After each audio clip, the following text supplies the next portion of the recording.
Assalamualaikum warahmatullahi wabarakatuh. Bismillahirrahmanirrahim. Alhamdulillahi rabbil alamin. Wassalatu wassalamu ala asyrafil anbiya'i wal mursalin. Sayyidina Muhammad wa ala alihi wa ashabihi wa man tabi'ahum bi ihsanin ila yaumiddin. Rabbi shrah li sadri wa yassir li amri wahlul 'uqdatam min lisani yafqahu qawli. Alhamdulillah. Fadil Tuan Imam, Tuan Bilal pengurusi, ahli-ahli jawatan kuasa, tuan-tuan, puan-puan, hadirin hadirat yang dirahmati Allah. Alhamdulillah kita dapat bertemu lagi dalam kesempatan ini tuan-tuan. InsyaAllah kita menyambung kembali daripada tafsir kita masuk kepada ayat yang ke-65. Ayat yang ke-65 daripada surah Al-Ma'idah. A'udzu billahi minasyaitonir rajim. Walau anna ahlal kitabi amanu wattaqaw lakaffarna anhum sayyi'atihim wala adkhalnahum jannatin na'im. Dan kalaulah ahli kitab itu beriman, amanu wattaqaw, dan memelihara diri mereka daripada kufur, lakaffarna anhum, nescaya kami menghapuskan kesalahan mereka dan kami masukkan mereka ke dalam syurga. Meskipun Allah Subhanahu wa taala mencela ahli kitab dalam ayat-ayat yang sebelum ini tuan-tuan, ya, Allah Subhanahu wa taala mencela ahli kitab kerana apa? Bermacam-macam kesalahan yang mereka lakukan.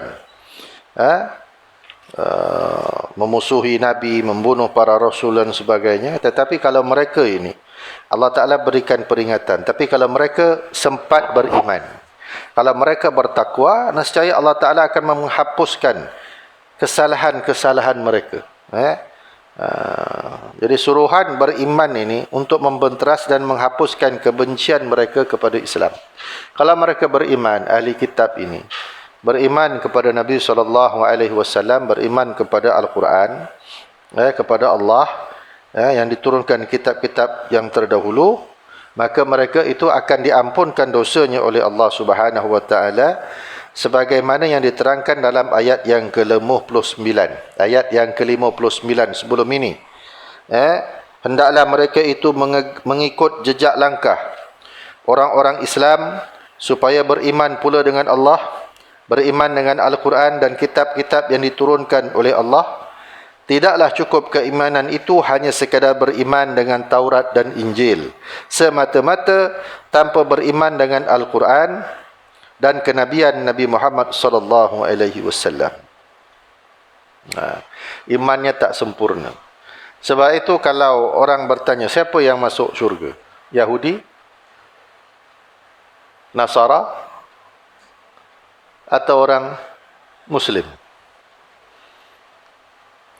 Kalau orang Yahudi masuk syurga, kami orang Islam pun masuk syurga. Dia tanya pasal pula, sebab kami beriman juga dengan Nabi Musa dan beriman dengan Allah. Baik. Kalau orang Nasara masuk syurga, kami pun masuk syurga. Kenapa? Kami beriman dengan Nabi Musa, dengan Nabi Isa, dan beriman dengan Injil yang diturunkan kepada Nabi Isa. Okay. Tapi kalau kami masuk syurga, kamu berdua tak dapat masuk. Apa pasal pula? Kalau kita orang masuk, engkau masuk. Kalau engkau masuk, aku pula tak masuk. Dia kata apa? Sebab apa? Sebab kamu tidak beriman dengan Nabi Muhammad SAW dan tidak beriman dengan Al-Quran. Sebab itu kalau kami masuk syurga, Muslim, mukmin, korang berdua tak akan masuk. Sebab kau tak beriman dengan Nabi kami, tidak beriman dengan Al-Quran. Tapi kalau kau masuk syurga, kami pun dapat masuk. Sebab kami beriman dengan Nabi Musa dan Taurat. Kami beriman dengan Isa, Nabi Isa AS, dan juga beriman dengan Injil yang diturunkan kepadanya. Nampak tuan-tuan? Ini dua orang ni tuan-tuan. bas belum sampai, dia dah turun.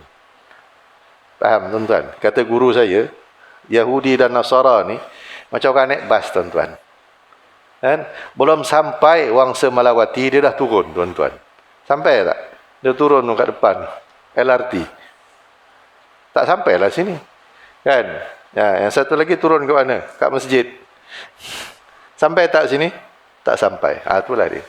Orang-orang yang bukan tertinggal bas, orang yang turun dulu sebelum bas sampai. Itu maksud dia tuan-tuan ya. Jadi kalau kamu beriman kepada Allah dan juga Al-Quran ya, bertakwa, nescaya Allah Taala hapuskan dosa dan masukkan kamu ke dalam syurga. Dan begitu juga beriman tanpa disertai dengan takwa tidaklah sempurna. Karena takwa itulah taat yang telah diimankan. Apa yang telah diimankan tadi dan memelihara daripada kufur. Adapun iman yang tidak disertakan dengan takwa adalah keimanan yang biasa diamalkan oleh orang munafik. Iman tanpa amal, munafik. Iman tanpa amal, munafik. Beriman tapi tak beramal, ya, munafik. Banyak orang tuan-tuan ada iman aja, tapi takwa tak ada. Takwa tu apa? Taat. Jadi iman itu percaya. Apa tanda engkau percaya? Tentu engkau berbuat taat, ikut perintah. Itu baru betul. Jadi kesempatan ini diberikan oleh Allah Subhanahu Wa Taala kepada ahli kitab. Siapalah di kalangan ahli kitab kalau mereka nak beriman, kalau mereka itu nak memelihara dari mereka daripada kekufuran, maka Allah akan terima. Ramai tuan-tuan ahli kitab yang beriman setelah mereka mengetahui kebenaran Islam. Abdullah bin Salam dan kawan-kawannya daripada kalangan pendeta-pendeta Yahudi yang memang menunggu kedatangan Nabi SAW. Tatkala Nabi sampai di Madinah, mereka tengok, mereka jumpa Nabi. Dan akhirnya dia dan kawan-kawannya masuk Islam, beriman. Padahal mereka dulu tu pendeta, pendeta Yahudi, tapi mereka tahu kebenaran Islam. Jadi tak ada jadi masalah tuan-tuan. Siapa pun dahulunya bila masuk Islam, Islam tak kira yang dulu tu. Wahsy tuan-tuan bunuh Sayyidina Hamzah. Bila dia nak masuk Islam, Nabi terima tak? Nabi terima. Khalid Al-Walid, kan? Berapa kali dia memimpin tentera Quraisy, kan? Mengalahkan Islam. Bila dia masuk Islam, Nabi terima tak? Nabi terima. Sebelum Islam kau jadi apa tu tak kisah. Masuk Islam, ya, Islam terima kamu. Walaupun asalnya dulu dia bagaimana dan sebagaimana tuan-tuan ya. Wallahu a'lam. Yang menghancurkan Baghdad itu Hulagu Khan, cucu atau cicit kepada Genghis Khan. Kalau tak silap saya, akhirnya dia masuk Islam selepas musnah, habis dibakar Baghdad jadi abu, tuan-tuan, rata habis. Ya, berjuta orang mati dibunuh, akhirnya dia masuk Islam. Kalau tak silap saya. Ataupun ada khan yang lain. Dia khan ni banyak tuan-tuan.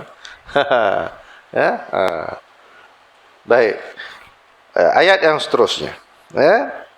أعوذ بالله من الشيطان الرجيم ولو أنهم أقاموا التوراة والإنجيل وما أنزل إليهم من ربهم لآكلوا من فوقهم ومن تحت أرجلهم منهم أمة مقتصدة وكثير منهم ساء ما يعملون. Dan kalau mereka itu menjalankan peraturan Taurat dan Injil dan apa yang diturunkan kepada mereka daripada Tuhan mereka, nescaya mereka mendapat makanan dari atas mereka dan dari bawah kaki mereka. Di antara mereka ada umat, yakni golongan yang pertengahan, tetapi kebanyakan mereka amat buruk apa yang mereka kerjakan. Apa makna? Kalaulah mereka itu ahli kitab tu beriman, kepada Taurat dan Injil. Orang ahli kitab ini, Yahudi dan Nasara, masing-masing dikhendaki supaya menjalankan hukum-hukum yang ada dalam Taurat dan Injil, serta mengamalkan. Antaranya menepati perjanjian Allah, mengakui kenabian Muhammad, sebab di dalam kedua kitab itu telah dijelaskan seterang-terangnya akan Nabi akhir zaman. Nabi Muhammad SAW itu ditunggu-tunggu oleh orang-orang yang mengetahui. Kalau mereka bertanya mengapa ahli kitab dikhendaki menjalankan peraturan Taurat dan Injil, walaupun kedua-duanya telah dimansuhkan dengan turunnya Al-Quran, jawapannya yang dikhendaki supaya menjalankan peraturan kitab tadi adalah apa dia? Apa maksudnya? Walaupun Al-Quran dah diturunkan, tapi mereka dimestikan untuk mengikut peraturan Taurat dan Injil. Apa maksudnya? Maksudnya supaya mereka menerima kenabian Nabi Muhammad SAW sebagaimana yang telah tercatat dalam Taurat dan Injil. Itu maksud dia. Ya. Quran dah turun, tapi kenapa mereka tak nak tengok dalam Taurat itu? Dah tahu dah akan kelahiran Nabi Muhammad, tapi mereka tak nak ikut. Itu persoalan ni. Ya, persoalan yang mereka dia kata tak disebut di dalam kitab dia, padahal kitabnya itu telah diputar belitkan dan dibuang sebahagian daripada isinya. Supaya beriman kepada Nabi Muhammad dan mengikut syariat Muhammad sallallahu alaihi wasallam. Ya, wa ma unzila ilaihim mir rabbihim, dan apa-apa yang telah diturunkan, ya, kitab-kitab lama kepunyaan para nabi yang terdahulu, ya, masing-masing disebut tentang kenabian Nabi Muhammad. Kitab yang diturunkan kepada Nabi Sya'ya, kitab Nabi Armiya, dan kitab Zabur Nabi Daud. Ni kitab-kitab ni kita tak jumpa lah tuan-tuan. Ni sebut dalam tafsir ini. Jadi yang dikhendaki menjalankan peraturan kitab tersebut dan percaya akan datangnya Nabi Muhammad SAW. La akalu min fawqihim, nescaya mereka mendapat makanan. Tetapi orang Yahudi ini terus menerus mendustakan Nabi SAW. Padahal mereka kenal Nabi Muhammad itu sebagaimana mereka kenal, ya'rifunahu kama ya'rifuna abna'ahum. Mereka kenal Nabi Muhammad itu sebagaimana mereka kenal anak mereka sendiri. Macam mana tuan-tuan? Tapi tetap dinafikan. Hanya kerana Nabi Muhammad tidak lahir daripada kalangan Bani Israel. Itu saja. Maka Allah timpakan kepada mereka apa? Bermacam-macam bala. Kemarau. Kemarau ni kering, tumbuhan mati, haiwan mati. Apa dia? Bila makanan tak ada, orang pun mati. Sehingga mereka tergamak menuturkan kata-kata yang tidak sopan kepada Allah. Apa mereka kata? Yadullah maghlulah. Tangan Allah itu terbelenggu. Maknanya Allah Ta'ala itu kedekut. Itu sebabnya Allah Ta'ala turunkan ayat ini. Bila mereka ditimpa balak, dia kata Tuhan mereka tu kedekut. Sampai hati tuan-tuan. Bukan sampai hati. Ini peliknya orang Yahudi. Mulut jahat. Jadi kalau orang Yahudi yang ada sekarang ni jahat tuan-tuan, memang tak payah heran. Dia jahat dulu lagi, dia jahat dah tuan-tuan. Waktu ada Nabi Musa pun mereka kurang ajar tuan-tuan. Bila Nabi Musa ajak berperang, engkau pergilah berperang wahai Musa dengan Tuhan engkau. Dengan Tuhan engkau. Kami duduk sini. Nanti dah menang panggil kami. Kurang ajar tuan-tuan. Kan? Suruh beriman. Kami tidak akan beriman sehingga kami nampak Tuhan. Hatta narallaha jahrah, dengan mata kepala kami. Nampak tak tuan-tuan? Kurang ajar Bani Israel. Kena panah petir, mati berkaparan. Kurang ajar. Tinggal sekejap. Sembah pula patung anak lembu. Sebab bila dia lalu, sebelum nak sampai ke tanah tempat dia tu, dia nampak ada satu kaum itu menyembah berhala-berhala, Tuhan-Tuhan. Dia kata, buatlah. Kalau kaum tu ada Tuhan, kita pun nak ada Tuhan. La ilaha illallah. Tahu tak Tuhan dia tu Allah? Sebab tu tuan-tuan, manusia ni Manusia ni sifat dia suka yang apa, tuan-tuan? Dia suka yang nampak, objek. Nah, aliran saintifik hari ini, aliran pemikiran, dia kalau benda tu tak nampak, tak boleh dirasa, dia kata tak ada. Itu falsafah dia.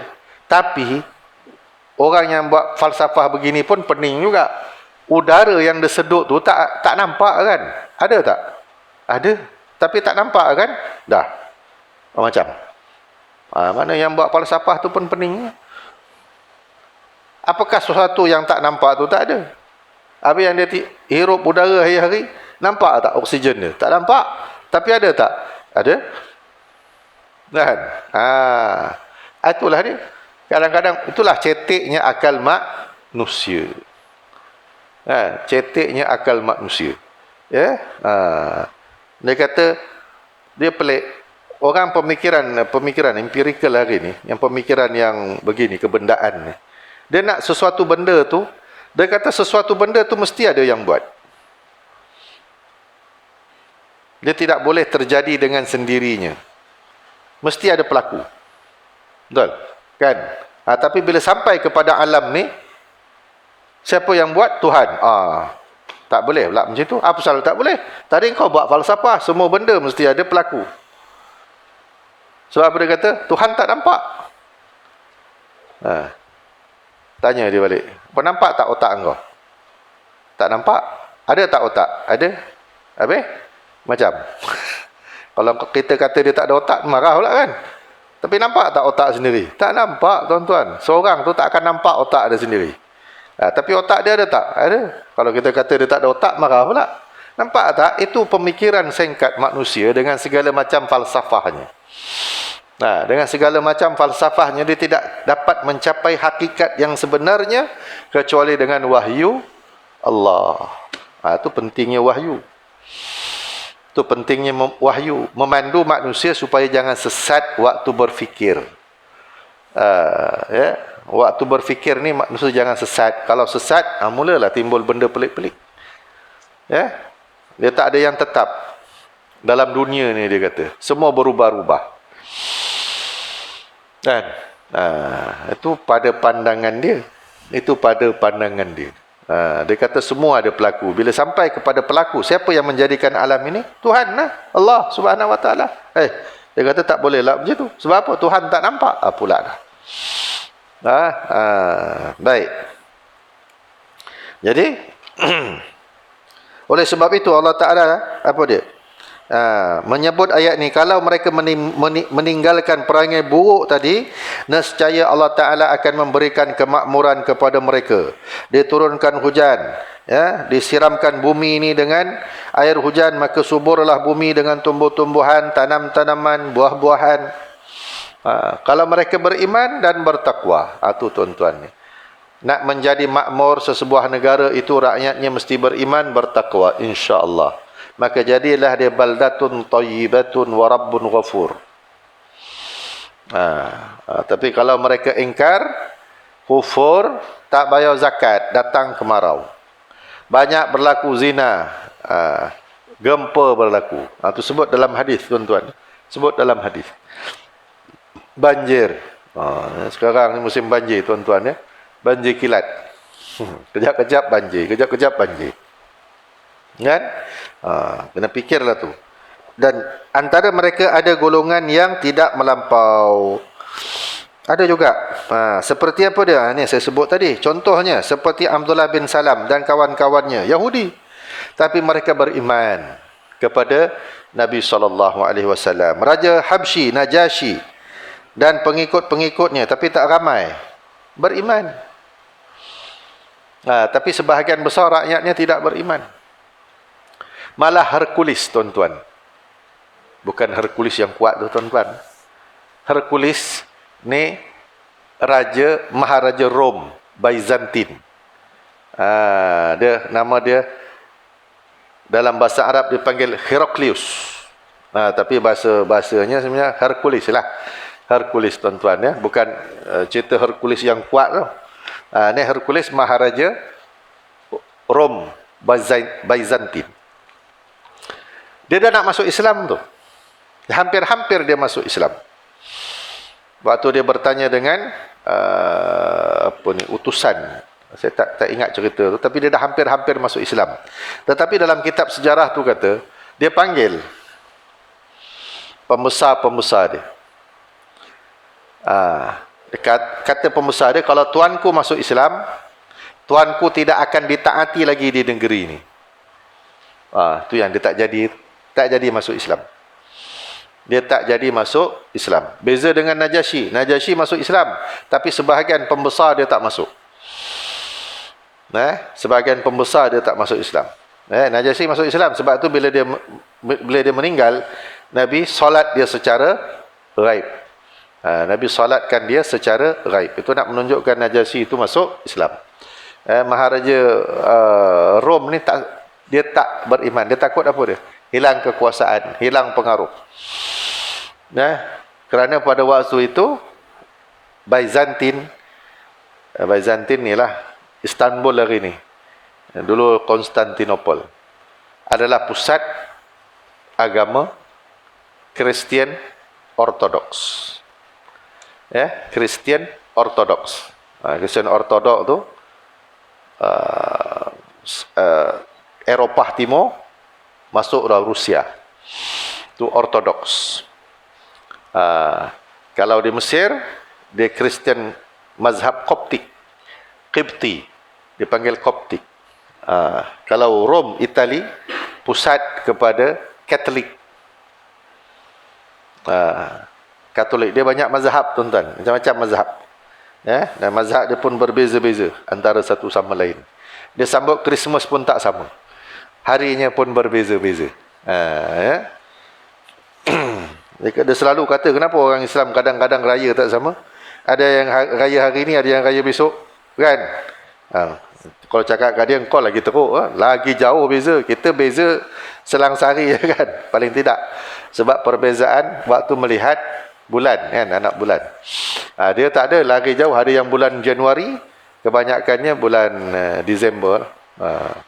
Baik. Sedangkan Al-Quran kata, bila Maryam melahirkan Nabi Isa, di bawah pokok tamar. Lepas tu Allah Ta'ala perintahkan Nabi Maryam itu supaya menggoncangkan pokok tamar. Maka gugurlah tamar tadi. Urutaban janiyya, dalam Quran sebutkan. Pokok tamar masak bila? Musim panas. Bulan 7, bulan 8 gitu. Tu kalau ikut dalam Al-Quran, sudah pasti itu yang paling betul, kan, tuan-tuan, bukan bulan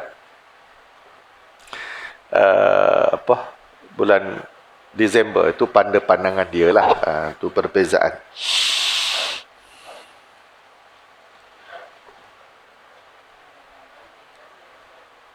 Ya?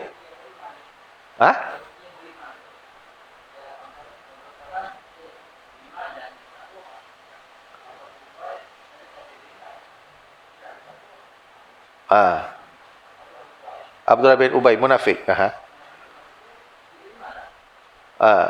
Dia tidak beriman. Dia berpura-pura beriman, Abdullah bin Ubay. Sebab itu dipanggil munafik. Dia berpura-pura beriman. Dia berpura-pura beriman. Dia sebenarnya tak beriman. Dia menampakkan dirinya sebagai orang yang beriman. Dia menampakkan dirinya sebagai orang beriman. Abdullah bin Ubay. Dia Abdullah ni banyak, tuan-tuan. Abdullah bin Ubay munafik. Abdullah bin Salam, Yahudi, pendeta Yahudi yang masuk Islam. Abdullah bin Abbas, sepupu Nabi, atau dipanggil Ibnu Abbas. Banyak Abdullah.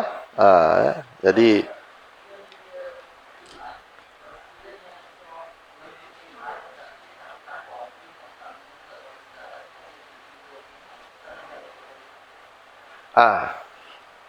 dia beriman tapi tidak menzahirkan imannya. Wallahu a'lam. Itu hak dia dengan Allah Ta'ala sajalah. Dia beriman tapi dia tidak mempraktikkan tidak menzahirkan. Ya, atas sebab apa? Dia tidak menzahirkan ketakwaan itu. Ya, dia tidak ditunjukkan solatnya, tidak berjamaah, tidak bersama dengan orang Islam. Atas sebab apa? Atas sebab kalau dalam pemerintahan di tempat dia tu memang tak boleh. Diancam bunuh dan sebagainya. Itu lain lah. Kalau dalam waktu yang aman begini, kenapa seorang itu perlu menyembunyikan imannya? Waktu yang dibolehkan dizahirkan begini. Nak kena berjamaah, nak kena sembahyang Jumaat. Kan? Duduk dalam gua. Kan? Mana gua mana yang dekat ni? Batu Kep. Duduk betapa. Tak campur orang. Tak boleh. Sebab kita ada kewajipan berjumaat. Kita ada kewajipan solat. Berjamaah. Kan? Macam-macam lagi ada kewajipan. Tapi dia mengasingkan diri bertapa. Kata orang dulu-dulu tu dia duduk dekat dalam hutan tu bertapa, tuan-tuan, sampai lumut tu, rumput tu belit, tak nampak. Punya teruk, tuan-tuan, duduk bertapa sampai ditumbuhi rumput. Orang ingat busut, tuan-tuan, rupanya ada orang dalam. Hebat tak hebat orang dulu, tuan-tuan. Sesat dia. Kalau ada ajaran minta tuan-tuan bertapa dalam rumah, tak keluar bilik, ini lebih teruk daripada orang kena kuarantin, tuan-tuan. Confirm sesat. Confirm sesat. Waktu dah dibuka begini. Kan? Kalau dulu ialah PKP kan. Tak boleh sembahyang jamaah, tak boleh itu, tak boleh ini, tak boleh kuliah. Kan? Ini dah boleh, dah dibolehkan, tak datang juga. Kan? Pelik manusia. Baik, tuan-tuan, kalau dalam keadaan dia menyembunyikan iman itu, ada ancaman bunuh di negeri dia, kan, dia tak boleh tunjukkan dia beriman. Itu lain lah. Tapi dalam waktu yang boleh dizahirkan, maka zahirkan keimanan itu. Baik. Wa katsirum minhum sa'a ma ya'malun. Kebanyakan mereka itu mengerjakan perbuatan yang buruk. Tapi kebanyakan ahli kitab itu masih tetap kufur. Ka'ab bin Al-Ashraf dan ketua-ketua Yahudi yang lainnya. Sampai sekarang lah pun ada yang masuk Islam. Tak kira macam-macam orang, tuan-tuan. Asal dia nak masuk Islam, terima. Tapi yang kufur pun ramai. Ayat yang ke-67. A'udzu billahi minasyaitonir rajim. Ya ayyuhar rasul balligh ma unzila ilaika min rabbik wa in lam taf'al fama ballaghta risalatah wallahu ya'simuka minan nas innallaha la yahdil qaumal kafirin. Wahai rasul, sampaikanlah apa yang diturunkan kepada kamu daripada Tuhanmu, dan sekiranya tiada engkau lakukan, tentulah tiada engkau sampaikan risalah perutusan daripada Tuhan. Allah peliharakan engkau daripada manusia. Sesungguhnya Allah tidak memberi petunjuk kepada orang yang kufur. Allah Subhanahu wa taala menyeru Nabi dengan panggilan Rasul. Ya ayyuhar rasul, Allah Ta'ala tak panggil Nabi dengan nama sebagaimana Nabi-Nabi yang lain. Ni. Ya Musa, Ya Nuh. Tak. Kepada Nabi Muhammad, inilah dia lebihnya Nabi sallallahu alaihi wasallam. Allah Ta'ala tak panggil dengan namanya. Dia panggil dengan gelarannya, sifatnya. Inilah adab orang kita Islam, terutamanya orang Melayu.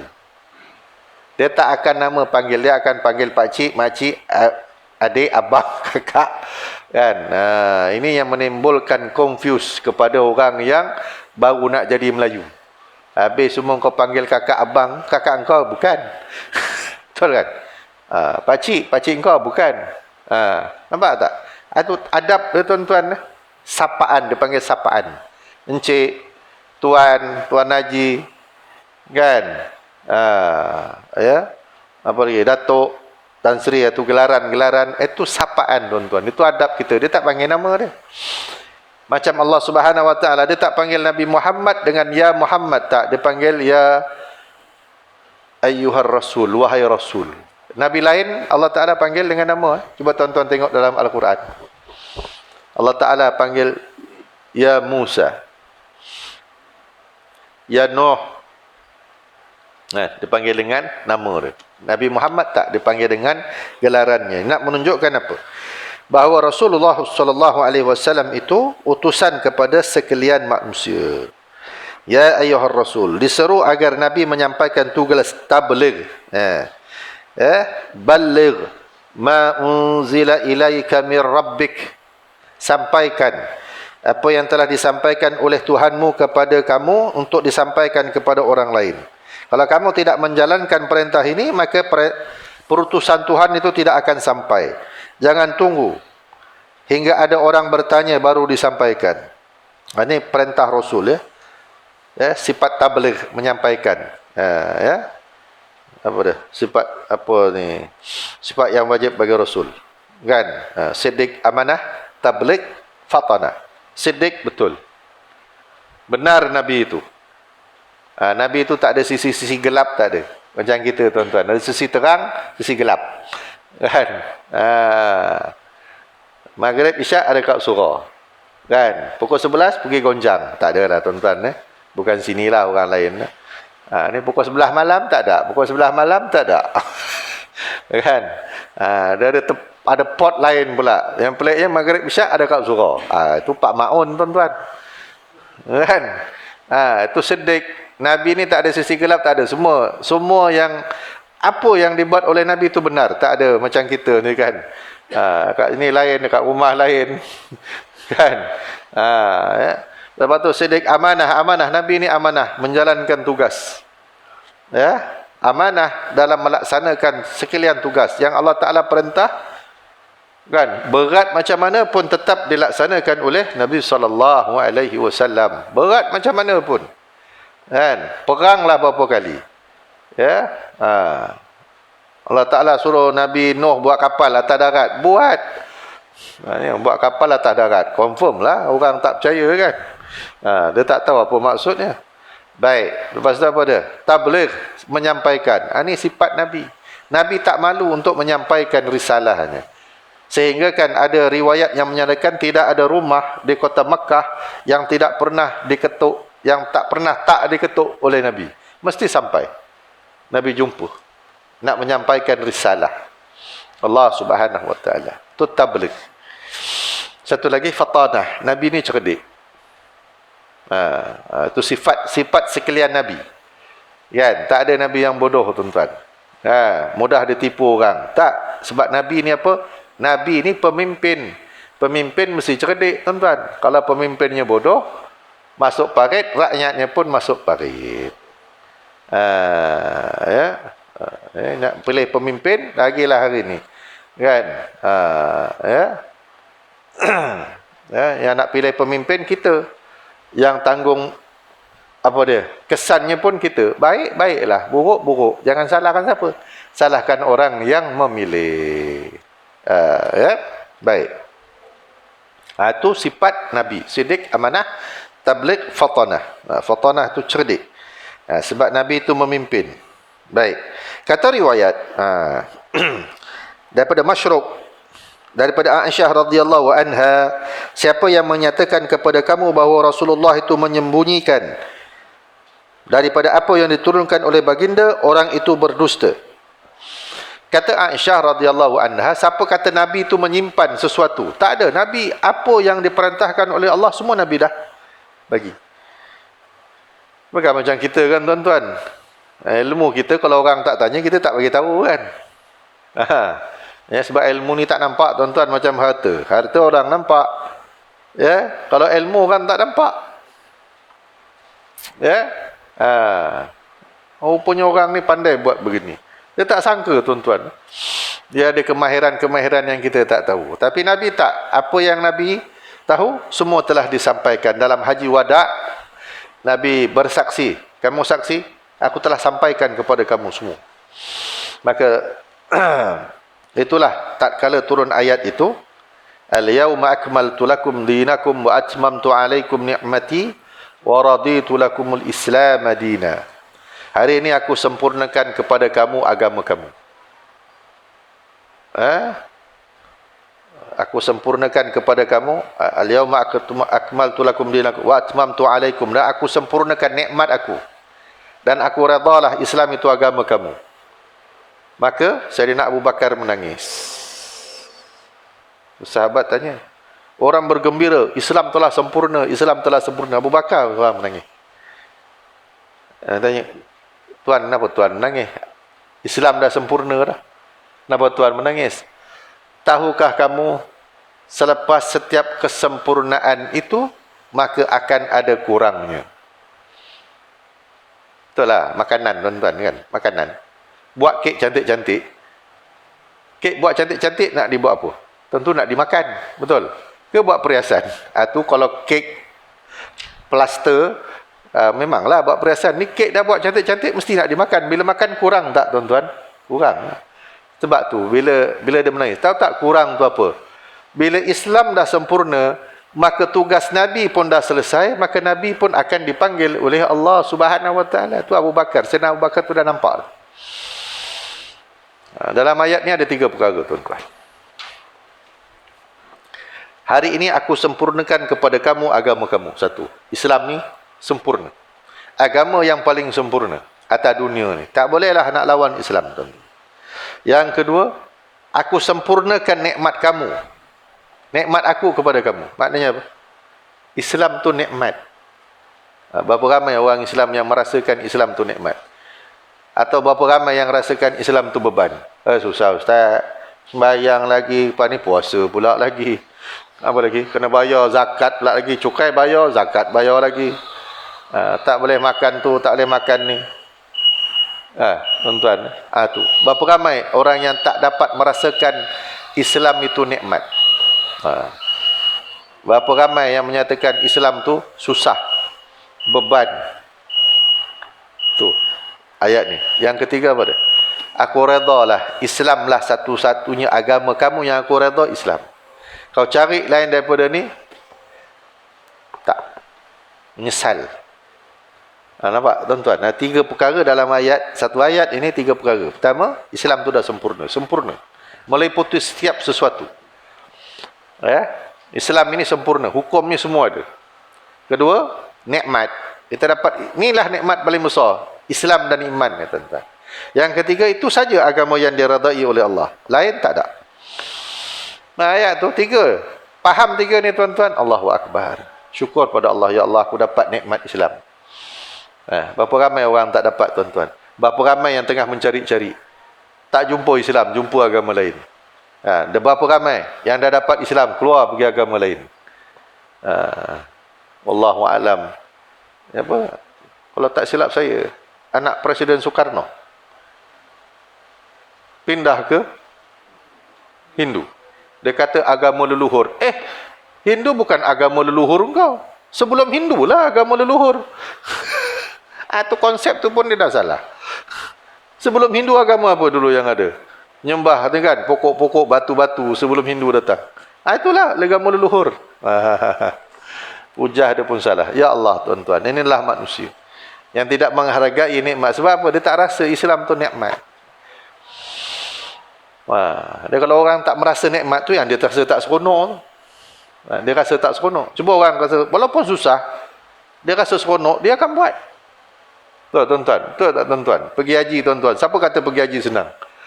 Tak ada yang rasa senang, tuan-tuan. Yang pergi pakai package pun susah. Kan? Apalagi yang muasasah. Tahu muasasah, tuan-tuan? Susah lah. Itu kata, bukan kata saya, kata kawan saya. Wang asam tu. Yelah, dia pergi dengan saya, dia pakai package, saya pakai muasasah. Kau tahu tak muasasah tu apa? Muasasah tabung haji tak, susah lah. Tuan-tuan, kan? Dia apa, tuan-tuan? Tapi kalau suruh pergi lagi, nak tak? Nak, walaupun susah, kan? Kalau suruh pergi lagi, nak tak, tuan-tuan? Nak, walaupun macam manalah keadaannya, kan? Yang tu, sebab apa dia rasa? Nikmat yang tak akan dia dapat dirasai kecuali orang yang pergi buat. Nikmat ibadat, betul, tuan-tuan? Nikmat ibadat yang susah tu, masuk masjid susah kan, berebut-rebut dululah, sekarang senang lah, tak ada orang lah. Sekarang dah penuh lah. Kan? Susah. Susah tuan-tuan duduk kat Mina tuan-tuan. Air susah, nak makan pun susah. Kan? Tapi suruh pergi lagi nak tak? Nak, tak tahu. Betul? Saya rasa susah. Ya Allah Tuhan yang karim. Kan? Tapi suruh pergi lagi nak? Itulah dia nikmat yang tidak akan dirasai kecuali orang yang dapat nikmat ini. Allahu Akbar. Kan? Itu tuan-tuan. Dalam ayat tadi itu. Jadi kalau orang yang dah dapat nikmat ini pindah ke tempat lain, nasib kau. Kan? Dia tak payah tunggu. Dia nak susah tak payah tunggu hari kiamat. Mati saja. Mati saja. Habis dah, tak ada iman. Orang mati tak beriman ni tuan-tuan, Allah Ta'ala, malaikat pukul muka dan belakang. Dia cabut nyawa dengan keadaan yang paling kasar. Orang beriman pun, para nabi pun dicabut nyawa pun terasa sakit.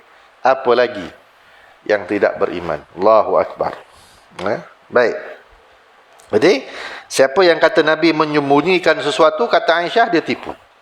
Wallahu ya'simuka minan nas. Apa maksud? Allah memelihara kamu daripada gangguan manusia. Hal ini memang kerap berlaku. Percubaan orang kafir nak bunuh Nabi. Ya? Kan? Nabi nak hijrah.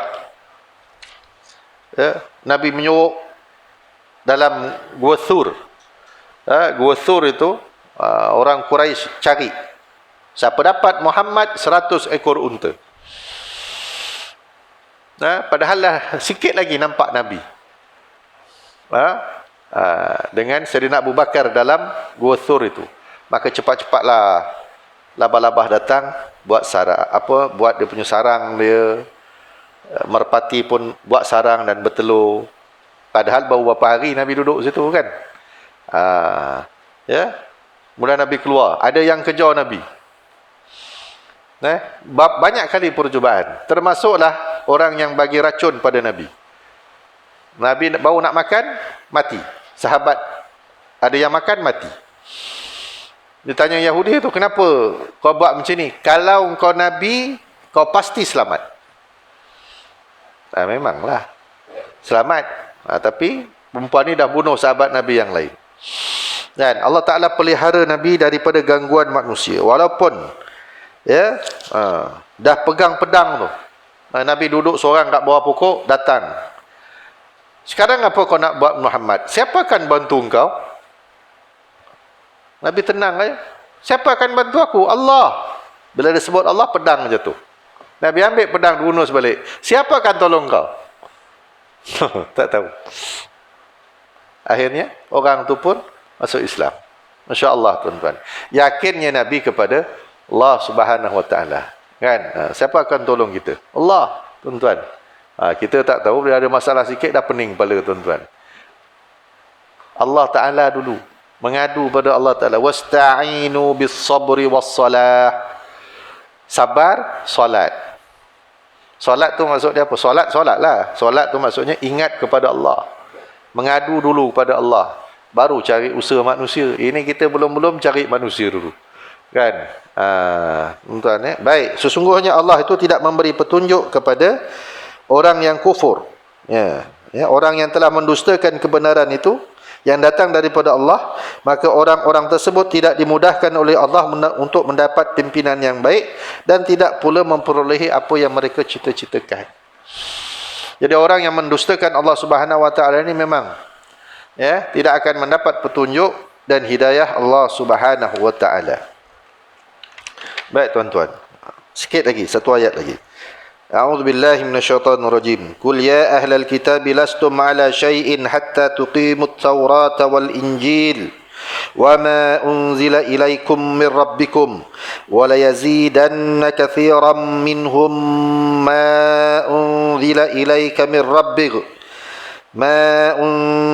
ilaika min rabbika tughyana wa kufra fala ta'sa 'alal qaumil kafirin. Katakanlah, wahai Muhammad, wahai ahli kitab, kamu sedikit pun tidak ada agama yang sebenarnya sehingga kamu menurut kitab Taurat dan Injil dan apa-apa yang diturunkan kepada kamu dari Tuhanmu. Dan sememangnya semakin banyak daripada mereka yang aniaya dan kufur Sebab Quran diturunkan kepadamu wahai Muhammad daripada Tuhanmu, maka janganlah engkau berduka cita dengan kaum yang kufur. Kata Ibnu Abbas, telah datang kepada Nabi Rafi' bin Harithah, Salam bin Mashkab, Malik bin As-Sa'if dan Rafi' bin Harmalah. Mereka berkata, wahai Muhammad, bukankah Tuhan mengaku beragamakan agama Nabi Ibrahim dan beriman dengan Taurat yang ada pada kami, serta menyaksikan dianya itu benar? Maka jawab Nabi, ya betul. Akan tetapi kamu telah mereka-reka di dalam kitab tersebut dan mengingkari perjanjian yang kamu buat, serta menyembunyikan pula perkara-perkara yang wajib disampaikan kepada manusia. Sesungguhnya saya adalah bersih daripada apa yang kamu reka-rekakan itu. Mereka pula berkata, sesungguhnya kami mengambil apa yang ada pada kami, dan sesungguhnya kami di pihak yang benar serta dapat petunjuk. Tiadalah kami akan beriman kepada Tuhan dan tidak akan mengikut Tuhan. Maka ketika itulah diturunkan ayat ini. Nabi tanya pada ahli kitab. Ahli kitab tanya, kata Tuhan beriman dengan Nabi Ibrahim, betul? Tapi kamu telah mereka-rekakan. Betul, aku beriman dengan Taurat, beriman dengan Injil. Tapi kamu mereka-reka apa yang ada dalam Taurat dan dalam Injil, sehingga kamu jadi sesat.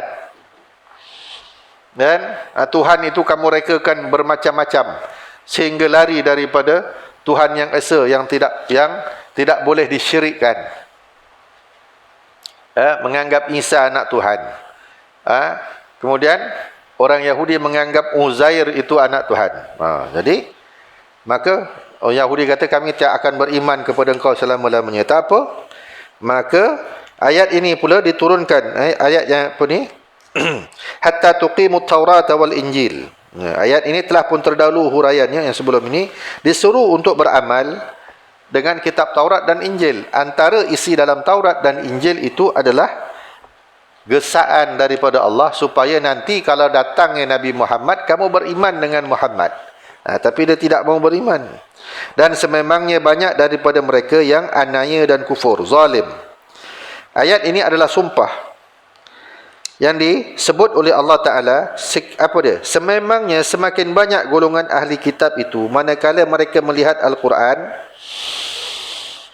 yang sempurna, tetapi telah diturunkan kepada Nabi Muhammad sebagai Nabi akhir zaman, bukanlah mereka itu bertambah percaya, tetapi bertambah kufur. Ini pelik.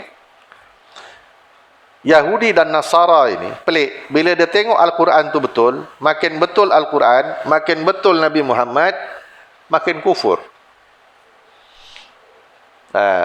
Sebab itulah mereka ini dipanggil ghairil maghdubi alaihim waladdallin, dimurkai dan sesat. Makin banyak nampak dalil, makin sesat. Makin nampak banyak dalil, makin tak sampai jalan. Kan teruk tu. Dah tulis dah. Wangsa Malawati. Kan? Terus jalan lagi, terus jalan lagi, terus jalan lagi. Memang tak sampai lah. Dah tulis dah, petunjuk dah jelas. Apa lagi? Itu peliknya. Jadi Allah Ta'ala kata ni memang orang ni, memang makin dia makin jelas, makin lama makin kufur. Fala ta'sa 'alal qaumil kafirin. Akhirnya Allah Ta'ala kata apa? Jangan kau sedih wahai Nabi. Jangan berduka cita dengan ahli kitab yang kufur itu. Kerana kekufuran mereka, apa dia? Tidak syak lagi akan membawa bencana kepada mereka. Betul? Akhirnya apa dia? Habis orang Yahudi dikeluarkan, tak ada seorang pun Yahudi di Madinah. Padahal waktu Nabi SAW datang ke Madinah, majoriti penduduk Madinah adalah Yahudi. Ada 12 puak. Tuan-tuan boleh tengok dalam Sahifah Madinah, Perjanjian Madinah. 12. Waktu Nabi datang di Madinah itu orang Islam tak sampai 400. Ribu-ribu lagi orang Yahudi. Tapi akhirnya apa dia? Seorang pun tak ada Yahudi di Madinah. Bukan di Madinah, di seluruh tanah Arab tak ada Yahudi, habislah. Sama ada mati dibunuh, lari, pindah dan sebagainya. Sebab apa? Ini Allah Ta'ala dah jelaskan. Pelik Dah makin betul, makin jelas, tapi kau makin jahat, makin kufur. Nasiblah. Wallahu ta'ala a'lam. Cukup dah tuan-tuan. Kita terlebih daripada isyak ini. Setakat daripada sini, nanti insya-Allah kita sambung minggu depan. InsyaAllah.